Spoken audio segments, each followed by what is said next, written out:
नमस्कार good morning. आज मे 3 तारिख शनिवार। आज दिन भरी अनेक बड़ गुरुत्वपूर्ण खबर गुड़िक आसी। सुभद्रा योजन महिला को मिल 15,000 टंका। अन्यपटे भारत पाक युद्ध संपर्कित टेक्निक खबर रही। सहित पाणीपाग ठार आरंभ कर राज्य सरकार नुआ योजना आसी। तेबे आसतु आज सकाळ आसी 22 बड़ खबर उपर नजर पकाइबा। नंबर 1 राज्य में 7,464 नियुक्ति सृष्टि हेब। ओडिशा सरकार बड़ घोषणा। ओडिशा सरकार राज्यर अर्थनैतिक विकास एवं नियुक्ति सृष्टि को अधिक त्वरान्वित करने को बड़ पदक्षेप ग्रहण करिसेंती। राज्य सरकार 19 प्रकल्प पर 3,898.54 कोटी टंकार नूतन निवेश को अनुमोदन देइचंती, जहाँ राज्यर 11 जिले में 7,464 रु अधिक नियुक्ति सुजोग सृष्टि करि पारिबो। तेबे एही निवेश प्रकल्प गुड़िक राज्यर अनुगुल, बालेश्वर, कटक, ढेंकानाल, गंजाम, जाजपुर, खोर्धा, केन्दुझर, जगतसिंहपुर, कोरापुट, संबलपुर और सुंदरगढ़ जिले में कार्यकारी हेब। नंबर 2 कमिला मैट्रिक पास हार। प्रकाश पाई 2025 मैट्रिक परीक्षा फल। गणशिक्षा मंत्री नित्यानंद गंड गतकाली रिजल्ट पुस्तिका उन्मोचन करिसेंती। तेबे गत वर्ष अपेक्षा चलित वर्ष पास हार कमिछि। गत वर्ष मैट्रिक रिजल्ट रे पास हार 96.27 पास हार थिबा बेले चलित वर्ष 94.93% पास हार रही। तेबे सूचना मुताबक चलित वर्ष मैट्रिक रिजल्ट रे गजपति जिले में पास हार सबुठारु अधिक रही। तेबे कोरापुट जिले में सर्वनिम्न पास हार रही। आगु तो रज पर्व आसुची। आपण कोन चिंता करछन्ती गारमेंट फील्ड रे बिजनेस करिवे ताहले जोगाजोग करंतु। कोलकातार सबुठ बड़ गारमेंट होलसेलिंग सहित प्रकाश एंटरप्राइज साड़ी जोगाई दउछि मात्र 115 टंका। नाइटी आपण पाई परिबे 80 टंका। कुर्ती पाई परिबे मात्र 53 टंका। छोट पिलांको आइटम पाई परिबे मात्र 36 टंका। ओनली होलसेलिंग प्राइस रे आपण पाई परिबे। नंबर 3 पुणी ओडिशा आसीबे अमित शाह। पुणी थरे ओडिशा गस्तरे आसुचंती केंद्र गृहमंत्री अमित शाह। 10 तारिख दिन भुवनेश्वर रे पहुंचबे शाह। 2 दिन ओडिशा गस्तरे आसुचंती गृहमंत्री। ए नै सूचना देइचंती राज्य बीजेपी सभापति मनमोहन सामल। 10 तारिख रे भुवनेश्वर रे पहुंचबे शाह। 10 तारिख रे भुवनेश्वर रे पहुंचबा परे जटणी जिबे। आउ जटणी रे फोरेन्सिक विश्वविद्यालय शिलान्यास करेंगे। पर 10 तारिख संध्यारे पुरी जाई महाप्रभु दर्शन करेंगे। आउ 11 तारिख दिन संबलपुर गस्तरे जिबे। संबलपुर रे विभिन्न प्रकल्पर शिलान्यास करेंगे।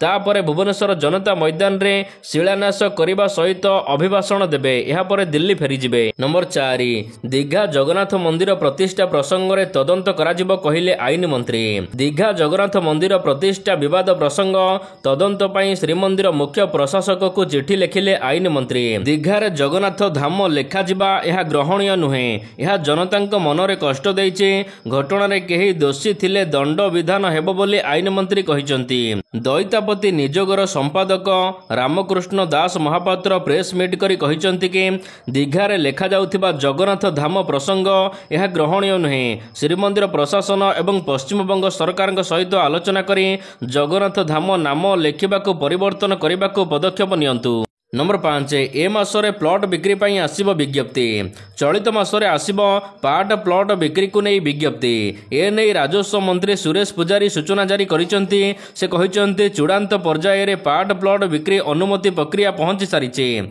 से आहुरी मध्य कहिसंती जे पार्ट प्लॉट विषय रे नगर उन्नयन विभाग पाखरे रहिছে समस्त तथ्य। ड्राफ्ट को आहुरी अनुध्यान करुछि राजस्व विभाग। ए नहीं अंशीदारक सहित आलोचना चलिছে। चलित मासरे सार्वजनीन कराजिबो विज्ञप्ति। नंबर 6 खूब शीघ्र आसीबो जुक्त 2 रिजल्ट। खूब शीघ्र प्रकाश पाइबो जुक्त 2 परीक्षा फल। ए नहीं समस्त प्रक्रिया शेष पर्याय रे पहुंचीचे। तेबे चलित मास शेष रे परीक्षा फल प्रकाश पाई उद्यम चलीचे। ए नहीं गणशिक्षा मंत्री नित्यानंद गंड सूचना देइचंती। मैट्रिक परीक्षा फल प्रकाश पाइबा परे गणमाध्यम को ए नहीं सूचना देइचंती मंत्री। नंबर 7 इतिहास रे प्रथम थर मुतयन हेबे रथयात्रा समय रे घरोई सुरक्षा कर्मी। घरोई सुरक्षा कर्मी मुतयन हेबे रथयात्रा रे। रथयात्रा बेले विभिन्न पार्किंग स्थल जगिबे। जानवाहन नियंत्रण रे साहाय्य करिवे। एथिपई खर्च हेबो 14,16,000 टंका। रथयात्रा इतिहास रे एभली प्रथम घटना घटिबाकू जाउची। रथयात्रा प्रस्तुति बैठक रे एभली निष्पत्ति निया जाइबा परे एनै पुरी एसपी सूचना प्रदान करिसंती। बैठकर निष्पत्ति मुताबक घरोई संस्थांक ठारू टेंडर आह्वान करने को अनुमति मागिचंती। तेबे एहाको नै विभिन्न ମହଲରେ ତୀବ୍ର ପ୍ରତିକ୍ରିୟା ପ୍ରକାଶ ପାଇଛି। ଘରୋଇ ସଂସ୍ଥାଙ୍କ ନାମରେ ସୁରକ୍ଷାକର୍ମୀଙ୍କୁ ନିଯୁକ୍ତି ଦେଇ ମୋଟା ଅଙ୍କର ହାତଗୁଞ୍ଜା ହାତେଇବା ପାଇଁ ଯୋଜନା ହେଉଥିବା ଅଭିଯୋଗ ମଧ୍ୟ ହେଉଛି। ନମ୍ବର 8 ପିଓକେରେ ଲାଗିବ ଇମର୍ଜେନ୍ସି। ଭାରତର ସାମରିକ କାର୍ଯ୍ୟାନୁଷ୍ଠାନ ଆଶଙ୍କା ମଧ୍ୟରେ ପାକ୍ ଅଧିକୃତ କାଶ୍ମୀର ବା ପିଓକେରେ ଆତଙ୍କ ଖେଳିଛି। ଯଦି ପରିସ୍ଥିତି ଆହୁରି ଖରାପ ହୁଏ ତେବେ ଏହି ଅଞ୍ଚଳରେ ଜରୁରୀକାଳୀନ ପରିସ୍ଥିତି ଲାଗୁ କରାଯାଇପାରେ। ଏହା କହିଛନ୍ତି ପିଓକେ ପ୍ରଧାନମନ୍ତ୍ରୀ ଚୌଧୁରୀ ଅନୱାର ଉଲ୍ ହକ୍। ସୁରକ୍ଷାକୁ ଦୃଷ୍ଟିରେ ରଖି ନିଲମ ଉପତ୍ୟକା ଏବଂ ନିୟନ୍ତ୍ରଣ ରେଖା ଏଲ୍ଓସି ନିକଟରେ ସମ୍ବେଦନଶୀଳ ଅଞ୍ଚଳରେ ପର୍ଯ୍ୟଟକଙ୍କୁ ପ୍ରବେଶ ପାଇଁ ନିଷେଧ ଜାରି ହୋଇଛି। ଏହା ସହିତ ଧାର୍ମିକ ମାଦ୍ରାସା ଗୁଡ଼ିକୁ 10 ଦିନ ପାଇଁ ବନ୍ଦ ରଖିବାକୁ ନିର୍ଦ୍ଦେଶ ଦିଆଯାଇଛି। ନମ୍ବର 9 ବିବାଦ ପରେ ହଟିଲା ସେଲ୍ଫି ପଏଣ୍ଟ। ପଶ୍ଚିମବଙ୍ଗ ଦୀଘାରେ ଥିବା ଜଗନ୍ନାଥ ମନ୍ଦିରକୁ ନେଇ ତେଜିଲା ବିବାଦ। ଦୀଘା ଜଗନ୍ନାଥ ମନ୍ଦିର ନିକଟରେ ଜଗନ୍ନାଥ ଧାମ ସେଲ୍ଫି ପଏଣ୍ଟକୁ ଉଠାଇ ନେଲା ପ୍ରଶାସନ। ଜଗନ୍ନାଥ ମନ୍ଦିରର ନୀତିକାନ୍ତି ଦଇତାପତି ଯୋଗଦେବା ଏବଂ ଜଗନ୍ନାଥ ଧାମ ଲେଖିବା ପଥର ମୂର୍ତ୍ତିକୁ ନେଇ ବିବାଦ ଦେଖାଦେଇଥିଲା। ଶୁକ୍ରବାର ଦିନ ସେଲ୍ଫି ପଏଣ୍ଟକୁ ମଧ୍ୟ ଉଠାଇଛି ପ୍ରଶାସନ। ସେପଟେ ମନ୍ଦିର ପରିସରରେ ଗ୍ୟାସ୍ ଚୁଲାରେ ରୋଷେଇ ହେଉଥିବା ଭିଡ଼ିଓ ମଧ୍ୟ ସାମ୍ନାକୁ ଆସିଛି। ତେବେ ଦୀଘା ଜଗନ୍ନାଥ ମନ୍ଦିରକୁ ନେଇ ଏପରି ବିବାଦ ଦେଖାଦେଇଥିବା ବେଳେ ପଥର ମୂର୍ତ୍ତି କେମିତି ପୂଜା ପାଉଛନ୍ତି ଏହା ସମସ୍ତ ଜଗନ୍ନାଥ ପ୍ରେମୀମାନଙ୍କୁ ମନକୁ ଆଘାତ ଦେଇଛି। ନମ୍ବର 10 ସୁଭଦ୍ରା ଯୋଜନାକୁ ନେଇ ଆସିଲା ବଡ଼ ଖବର। ଯେଉଁମାନେ ସୁଭଦ୍ରା ଯୋଜନାର ଟଙ୍କା ପାଇନାହାନ୍ତି ସେମାନଙ୍କ ପାଇଁ ସରକାର ପୁଣି ଥରେ ସୁଭଦ୍ରା ଯୋଜନାରେ ଆବେଦନ କରିବାକୁ ସୁଯୋଗ ଦେଉଛନ୍ତି। ଯେଉଁମାନେ ସୁଭଦ୍ରା ଯୋଜନାରେ ବର୍ତ୍ତମାନ ସୁଦ୍ଧା ଆବେଦନ କରିନାହାନ୍ତି ସେମାନେ ସୁଭଦ୍ରା ଯୋଜନା ପୋର୍ଟାଲରେ ପୁଣି ଥରେ ଆବେଦନ କରିପାରିବେ। ଏଥିପାଇଁ ସରକାର ଖୁବ୍ ଶୀଘ୍ର ସୁଭଦ୍ରା ଯୋଜନାର ପୋର୍ଟାଲ ଖୋଲିବାକୁ ଯାଉଛନ୍ତି। ତେବେ ଯେଉଁମାନେ ନୂଆ ଆବେଦନ କରିବେ ସେମାନେ ରାକ୍ଷୀ ପୂର୍ଣ୍ଣିମାରେ ଏକାଥରେ 15,000 ଟଙ୍କା 3ଟି କିସ୍ତି ପାଇପାରିବେ ବୋଲି ଉପମୁଖ୍ୟମନ୍ତ୍ରୀ ପ୍ରଭାତୀ ପରିଡ଼ା ଏନେଇ ସୂଚନା ଦେଇଛନ୍ତି। ନମ୍ବର 10 କଟିବ ସମସ୍ତ ବିଦେଶୀଙ୍କ ରାସନ କାର୍ଡ କହିଲେ ମନ୍ତ୍ରୀ। କଟାଯିବ ବିଦେଶୀମାନଙ୍କର ରାସନ କାର୍ଡ। ଯେଉଁମାନେ ବିଦେଶରୁ ଆସି ଓଡ଼ିଶାରେ ରହୁଛନ୍ତି ଏବଂ ଓଡ଼ିଶାର ନାଗରିକ ଭାବରେ ରାସନ କାର୍ଡ ହାତେଇଛନ୍ତି ସେ ସମସ୍ତଙ୍କର ରାସନ କାର୍ଡ କାଟିଦେବେ ସରକାର। ଏନେଇ ସୂଚନା ଦେଇଛନ୍ତି ଖାଦ୍ୟ ଯୋଗାଣ ମନ୍ତ୍ରୀ କୃଷ୍ଣଚନ୍ଦ୍ର ପାତ୍ର। ବିଶେଷ କରି ବାଂଲାଦେଶୀ, ପାକିସ୍ତାନ ଏବଂ ମିଆଁମାର ଲୋକମାନେ ଓଡ଼ିଶାରେ ଅଛନ୍ତି ଆଉ ସେମାନଙ୍କର ରାସନ କାର୍ଡ ମିଳିଛି। ଯଦି ଏଭଳି କିଛି ଯାଞ୍ଚରେ ସାମ୍ନାକୁ ଆସେ ତେବେ ଏ ସମସ୍ତ ଲୋକମାନଙ୍କର ରାସନ କାର୍ଡ କଟାଯିବ କହିଲେ ଯୋଗାଣ ମନ୍ତ୍ରୀ। ନମ୍ବର 11 ଜେନେରିକ୍ ଔଷଧ ପ୍ରେସ୍କ୍ରାଇବ୍ କରିବା ଡାକ୍ତରମାନଙ୍କୁ ବାଧ୍ୟତାମୂଳକ ହେଉ କହିଲେ ସୁପ୍ରିମକୋର୍ଟ। ସୁପ୍ରିମକୋର୍ଟ ଗୁରୁବାର ଦିନ ଏକ ଗୁରୁତ୍ୱପୂର୍ଣ୍ଣ ନିର୍ଦ୍ଦେଶନାମା ଜାରି କରିଛନ୍ତି ଯେ ଦେଶର ସମସ୍ତ ଡାକ୍ତରଙ୍କୁ କେବଳ ଜେନେରିକ୍ ଔଷଧ ପ୍ରେସ୍କ୍ରାଇବ୍ କରିବା ବାଧ୍ୟତାମୂଳକ କରାଯାଉ। ତେବେ ଏହି ନିର୍ଦ୍ଦେଶ ଔଷଧ କମ୍ପାନୀଗୁଡ଼ିକର ଅନୈତିକ ବ୍ୟବସାୟ ଅଭ୍ୟାସକୁ ରୋକିବା ଏବଂ ରୋଗୀମାନଙ୍କ ପାଇଁ ସୁଲଭ ମୂଲ୍ୟରେ ଔଷଧ ଉପଲବ୍ଧ କରାଇବା ଲକ୍ଷ୍ୟରେ ଦିଆଯାଇଥିବା ସୁପ୍ରିମକୋର୍ଟ କହିଛନ୍ତି। ନମ୍ବର 12 କଟକ ଶିଳ୍ପାଞ୍ଚଳରେ ନକଲି ୱାସିଂ ପାଉଡର। କଟକରେ ଠାବ ହେଲା ପୁଣି ଥରେ ନକଲି ୱାସିଂ ପାଉଡର କମ୍ପାନୀ। ଜଗତପୁର ଶିଳ୍ପାଞ୍ଚଳରେ ଏହି କମ୍ପାନୀ ଠାବ ହୋଇଛି। ମିଳିତ ଚଢ଼ାଉ କରିଥିଲା ଜଗତପୁର ପୋଲିସ ଏବଂ ସ୍ପେଶାଲ ସ୍କ୍ୱାଡ୍। ଜଗତପୁର ଶିଳ୍ପାଞ୍ଚଳରେ ଚାଲୁଥିବା ନକଲି କାରଖାନାକୁ ଠାବ କରାଯିବା ପରେ ଜଗତପୁର ଅଣ୍ଡେଇ ସାହିରେ ଏହି ନକଲି କାରଖାନାକୁ ଠାବ କରାଯାଇଛି। ନମ୍ବର 13 ଆତ୍ମହତ୍ୟା କଲେ ମେଟ୍ରିକ ଛାତ୍ର। ମେଟ୍ରିକ ରେଜଲ୍ଟ ପ୍ରକାଶ ପାଉ ପାଉ ସାମ୍ନାକୁ ଆସିଛି ଦୁଃଖଦ ଖବର।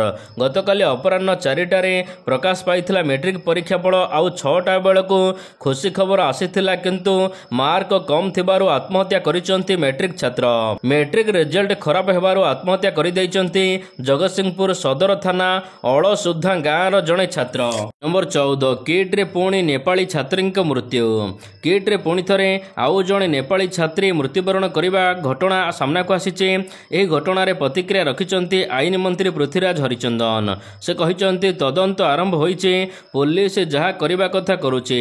ବିଭାଗ ମଧ୍ୟ ପଦକ୍ଷେପ ନେବା ଆରମ୍ଭ କରିଛି। ପ୍ରାଥମିକ ତଦନ୍ତ ପରେ ହିଁ କାର୍ଯ୍ୟାନୁଷ୍ଠାନ ନିଆଯିବ। ଆଉ ଯିଏ ଦୋଷୀ ସେ ଦଣ୍ଡ ନିଶ୍ଚିତ ପାଇବ। ଉଚ୍ଚଶିକ୍ଷା ବିଭାଗରେ ବି ଘଟଣା ଉପରେ ନଜର ରଖିଛି।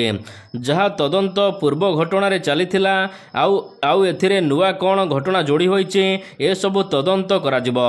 ଦୋଷୀ ଯିଏ ଏହା ବିରୁଦ୍ଧରେ କଠୋର କାର୍ଯ୍ୟାନୁଷ୍ଠାନ ଗ୍ରହଣ କରାଯିବ ବୋଲି ମନ୍ତ୍ରୀ ବିଶ୍ୱାସ ଦେଇଛନ୍ତି। ନମ୍ବର 15 ଚାଷୀମାନଙ୍କୁ ମିଳିବ 6,000 ଟଙ୍କା ବାର୍ଷିକ। ଏହା ସହିତ ବୋନସ୍ ମଧ୍ୟ ମିଳିବ। ମଧ୍ୟପ୍ରଦେଶ ସରକାର ଚାଷୀମାନଙ୍କ ପାଇଁ ବଡ଼ ଘୋଷଣା କରିଛନ୍ତି। ରାଜ୍ୟରେ ଚାଷୀମାନଙ୍କୁ ପ୍ରତିବର୍ଷ 6,000 ଟଙ୍କା ପ୍ରଦାନ କରାଯାଉଛି। ଏହା ସହିତ ଧାନ ଉତ୍ପାଦନକାରୀ ଚାଷୀଙ୍କୁ 1,000 ଟଙ୍କା ଅଧିକ ପ୍ରୋତ୍ସାହନ ରାଶି ଦିଆଯିବ। ଧାନ ସଂଗ୍ରହ ଉପରେ ହେକ୍ଟର ପିଛା 4,000 ଟଙ୍କାରେ ଦିଆଯାଉଛି।